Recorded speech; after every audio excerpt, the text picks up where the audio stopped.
Heading लिखे हैं विलगित गोलीय चालक की धारिता। हमें गोलीय चालक की धारिता ज्ञात करना है, बाद में लिखिएगा आप लोग, ध्यान दीजिएगा बोर्ड पे। मैं मानता हूं कि यहाँ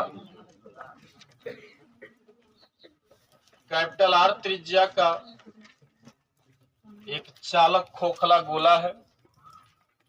अगर आप इसको आवेश देंगे तो समस्त आवेश इसके बाहरी सतह पर एक समान रूप से वितरित होगा। अगर हमें इस गोलीय चालक की धारिता ज्ञात करना है तो आप इसको जो आवेश दिए हैं, ठीक ना, वह आवेश और आवेश के देने से चालक के विभव में, चालक को दिया गया आवेश तथा उसके विभव में होने वाली वृद्धि के अनुपात को ही चालक की क्या कहते हैं, धारिता कहते हैं।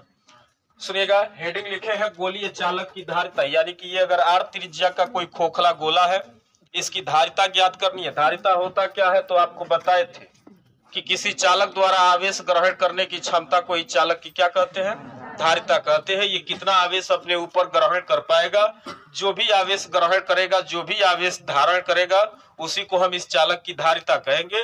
और धारिता निकालने के लिए टेक्निक क्या बताया गया था कि अगर इस चालक को आप Q आवेश दे रहे हैं और Q आवेश देने पर इस चालक के विभव में होने वाली वृद्धि कैपिटल V है, तो इन दोनों के अनुपात को ही चालक की धारिता कहेंगे।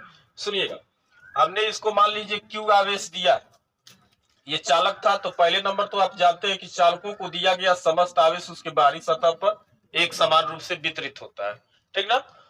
अगर हम थोड़े समय के लिए मान के चले कि ये जो भी गोलीय चालक है ये कैपिटल K परावैद्युतांक वाले माध्यम में रखा गया है। यहाँ माध्यम है जिसका परावैद्युतांक क्या मान लिया गया है, कैपिटल K। इसे हवा या निर्वात में हम नहीं रखे हैं, इसे किसी माध्यम में रखे हैं, और जिस भी माध्यम में रखे हैं उस माध्यम का परावैद्युतांक कितना है, कैपिटल K है।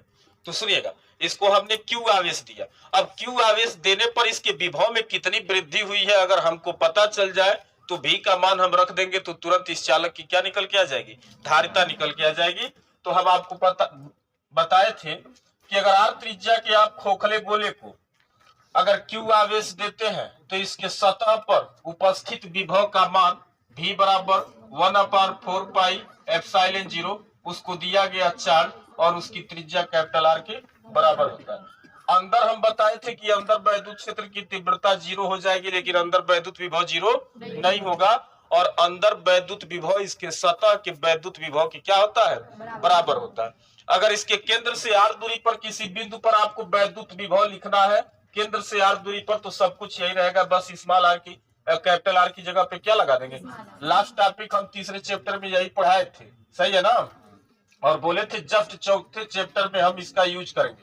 तो अगर आपको बताए थे, ठीक ना, अगर इसको आप Q आवेश देंगे तो इसके खुद के सतह का विभव कितना हो जाएगा, 1/4 पाई एप्सिलॉन 0 Q/R। एक बात और बता दें, ये कब के लिए विभव होता है, जब आप इस गोलीय चालक को हवा या निर्वात में रखते हैं तब, लेकिन अगर किसी माध्यम में रखेंगे तो एप्सिलॉन 0 के साथ उस माध्यम का गुणा कर देंगे कैपिटल K। इस विभव के मान को उठा के आप यहाँ रखेंगे तो C बराबर Q/4 pi epsilon 0 into capital K into R होगा। यही होगा, कुछ गलत हो गया क्या, लिखते हैं, फिर से लिखते हैं। C बराबर, पहले तो Q का मान था तो Q, और उसके बाद V का मान रखेंगे तो 1/4 पाई एप्सिलॉन 0 इंटू K, और Q बाई क्या लिखेंगे, कैपिटल R। ये Q से Q कैंसिल होगा, ये टोटल पार्ट पलट करके ऊपर जाएगा, तो C बराबर 4 pi epsilon 0 into K into क्या निकल के आएगा, R निकल के आएगा, ठीक ना। धारिता का मात्रक क्या होता है, फैराड होता है। यानी कि अगर इस गोलीय चालक की त्रिज्या आपको पता है कैपिटल R, ये किस माध्यम में रखा गया है, माध्यम का परावैद्युतांक आपको पता है कैपिटल K का मान, तो आप इस चालक की धारिता निकाल सकते हैं C बराबर 4 pi epsilon 0 into K into R से। यह एक लॉजिक है, ध्यान से सुनिएगा। हम बताए थे कि चालक की जो भी धारिता होगी वो Q और V पर निर्भर नहीं करती है, बताए थे ना। ये स्मॉल Q और V पे निर्भर नहीं करता है, क्योंकि आप जिस अनुपात में आवेश के मान को बढ़ाएंगे उसी अनुपात में विभव बढ़ जाएगा। दोनों का रेशियो हमेशा कांस्टेंट रहेगा, रेशियो में कोई वृद्धि या कोई कमी नहीं होगी, यानी कि सी का मान क्यू और भी पे निर्भर नहीं करता है। सी का मान 3 बात पर निर्भर करता था। पहला नंबर कि यह चालक के आकार पर निर्भर करता है। आपको पता है 4 पाई एप्सिलॉन 0 कांस्टेंट होता है। थोड़े समय के लिए आप माध्यम के परावैद्युतांक को भी कांस्टेंट मान ले, यानी कि हम जिस माध्यम में चालक को रखे हैं, जिस माध्यम में चालक को रखे हैं उसके परावैद्युतांक में कोई कमी या वृद्धि न हो, ठीक ना, तो के भी कांस्टेंट हो जाएगा। और हम जब इसको पूरा कांस्टेंट बना देंगे तो सी प्रोपोर्शनल किसके हो जाएगा, आर की। यानी कि अगर आप इस गोले की त्रिज्या बढ़ाएंगे तो गोले का आकार बढ़ेगा, और जब गोले का आकार बढ़ेगा तो इस पर स्पेस स्थान बढ़ेगा, इसका पृष्ठीय क्षेत्रफल बढ़ेगा और उस पर आवेश की मात्रा और बढ़ाई जा सकती है। इस प्रकार चालक की धारिता इस चालक के आकार, ये सी प्रोपोर्शनल आर ये बता रहा है कि चालक की जो धारिता है वह इसके आकार पर निर्भर कर रही है। आर का मान बढ़ाएंगे, त्रिज्या बढ़ाएंगे तो गोले का आकार बढ़ेगा, और बढ़ेगा तो उसका पृष्ठीय क्षेत्रफल क्या होगा, बढ़ेगा, और उस पर आवेश और अधिक दिया जा सकता है। तो ये हो गया पहला नंबर, बात प्रूफ हो गया कि चालक की धारिता क्यू और भी पे निर्भर न करके वो चालक के आकार पे निर्भर करती है। दूसरा नंबर, अगर हम गोले की त्रिज्या को न बदले, गोले की त्रिज्या को कांस्टेंट रखें, अगर कैपिटल आर त्रिज्या का गोला लिए है तो त्रिज्या कैपिटल आर ही रहे, न तो गोले को बढ़ाएंगे न तो घटाएंगे, गोले का आकार यही रहे, यानी कि थोड़े समय के लिए हम आर को कांस्टेंट बना दे, ठीक ना। जब आर कांस्टेंट हो जाएगा, आर कांस्टेंट हो जाएगा तो 4 पाई एप्सिलॉन 0 पहले से कांस्टेंट था, तो सी प्रोपोर्शनल क्या हो जाएगा, के हो जाएगा।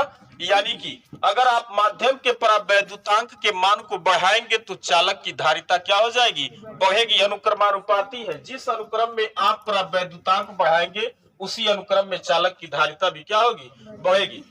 तो क्या ये क्यू और भी पर निर्भर कर रहा था, नहीं। अभी आप देख लिए तुरंत कि ये आकार पर निर्भर कर रहा है, और दूसरा नंबर माध्यम पर निर्भर कर रहा है। इसमें तीसरी बात अभी हम नहीं बता सकते हैं, क्योंकि ये तीसरा नंबर ये लिखवाए थे कि इसके समीप अगर कोई दूसरा चालक होगा तो उस चालक के स्थिति पर निर्भर करता है। यहाँ कोई चालक नहीं है, क्योंकि यहाँ शब्द लिखा गया है विलगित, का मतलब होता है कि यह एक अकेला गोलीय चालक है, इसके अगल बगल नजदीक में और कोई चालक वस्तु नहीं है, ठीक ना, इसलिए विलगित शब्द लगाया गया है, ठीक ना। विलगित आप लिख सकते थे केवल गोलीय चालक की धारिता। जब आप गोलीय चालक की धारिता लिखेंगे तो ये बात क्लियर नहीं हो पाएगा कि इसके बगल में कोई दूसरा चालक है कि नहीं है, लेकिन विलगित शब्द लगाने से ये पता चलता है कि ये भी जो भी गोलीय चालक है वह सिर्फ अकेला है, उसके अगल बगल उसके इर्द गिर्द में कोई दूसरा चालक नहीं है।